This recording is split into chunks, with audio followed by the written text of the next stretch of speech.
नमस्कार. देवश्री किचन मध्ये आपलं सर्वांचं स्वागत आहे.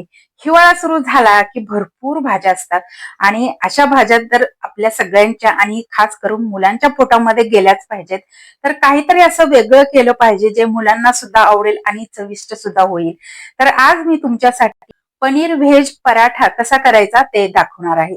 करायला अगदी सोपं आहे. काही मिनिटांमध्ये तुम्ही घरात आपण जी चपातीला कणिक मळून घेतो त्यामध्ये घालून सुद्धा हा पराठा करू शकता. आज मी अगदी त्याच पद्धतीने आणि सगळ्यात सोप्या पद्धतीने दाखवण्याचा प्रयत्न केलेला आहे. ही पद्धत वापरून नक्की पहा, तुम्हाला सुद्धा नक्कीच आवडेल आणि मुले सुद्धा आवडीने खातील. रेसिपी पूर्ण पहा, आवडल्यास लाईक शेअर नक्की करा.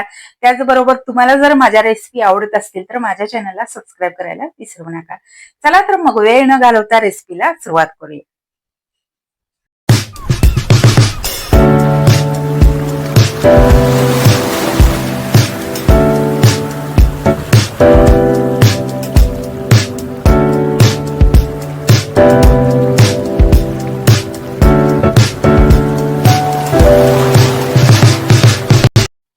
पनीर पराठा करण्यासाठी इथे मी काही भाज्या घेतलेल्या आहेत.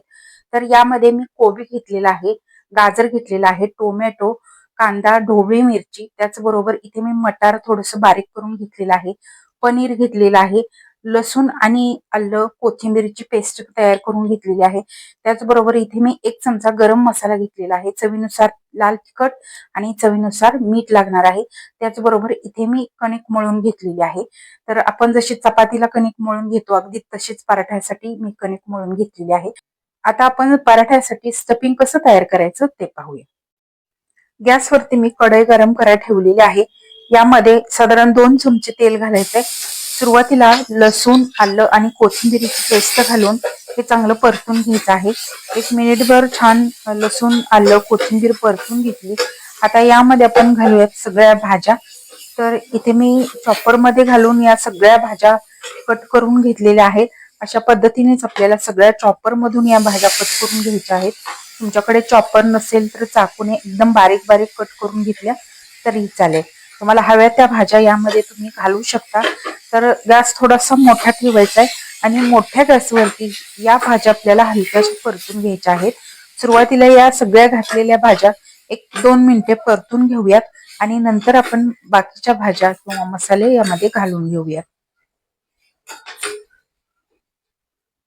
2 मिनिटं छान परतून घेतल्यानंतर यामध्ये घालायचंय मटार. मटार थोडासा मी मिक्सरवरती अरळ बोबडा असा वाटून घेतलेला आहे.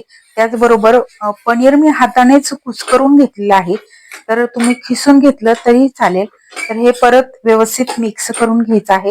हे सगळे पदार्थ किंवा भाज्या मिक्स झालेल्या आहेत. आता यामध्ये आपण घालूयात चवीनुसार मीठ.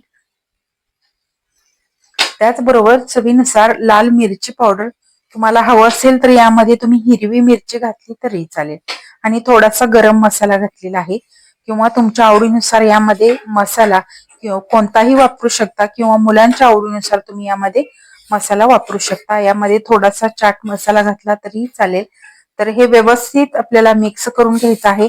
गॅस मी मिडियमच ठेवलाय आणि मिडियम गॅसवरती आपल्याला ह्या भाज्या 1-5 मिनिटे परतून घ्यायच्या आहेत. याला जर पाणी सुटत असेल तर याला सुटलेलं पाणी पूर्ण आठेपर्यंत आपल्याला या भाज्या परतून घ्यायच्या आहेत. तर इथे आपलं हे छानसं सारण तयार झाले. स्टफिंग आपलं पूर्ण थंड झालेलं आहे. आता आपण याचा पराठा लाटून घेऊया. इथे मी थोडंसं सुकं पीठ घेतलंय आणि या कणकेचे गोळे करून घेतलेले आहेत. आपण चपातीला घेतो तेवढाच मी इथे गोळा घेतलाय. तुम्हाला जेवढा पराठा करायचा आहे त्यानुसार तुम्ही घेऊ शकता. अशी एक याची वाटी करून घ्यायची आणि यामध्ये हे स्टफिंग भरून घ्यायचं. तर इथे एक टीप आहे, लक्षात ठेवा. हे जे स्टफिंग आहे ते पूर्ण कोरडं झालं पाहिजे, नाहीतर आपला पराठा जो आहे फुटण्याची शक्यता असते. म्हणून पूर्ण कोरडं करून घ्यायचं आहे.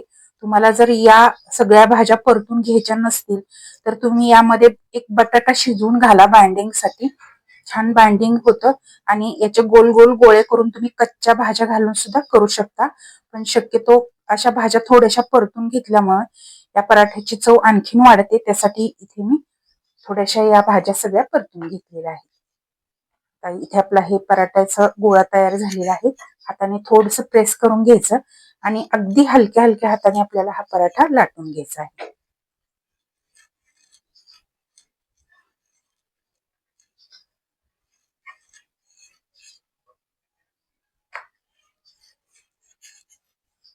इकडे मी तवा गरम करायला ठेवलाय आणि इथे आपला हा पराठा लाटून झालेला आहे. आता आपण भाजून घेऊया. तवा आपला गरम झालेला आहे. आता आपण याच्यावरती थोडस तेल घालूया, किंवा तुम्ही बटरही वापरू शकता किंवा तूप सुद्धा वापरू शकता.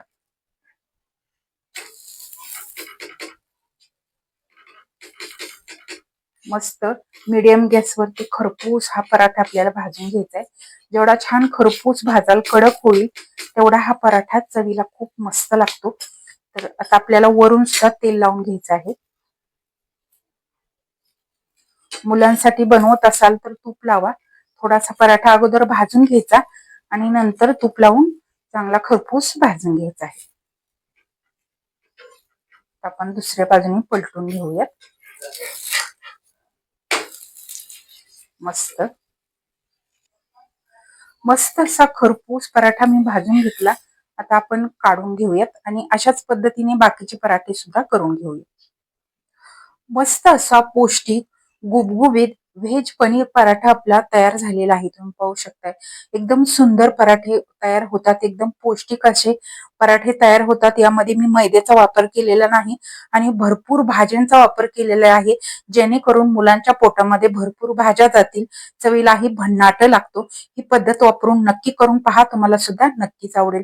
आजची आपली पनीर पराठ्याची रेसिपी कशी वाटली कमेंट करून नक्की सांगा.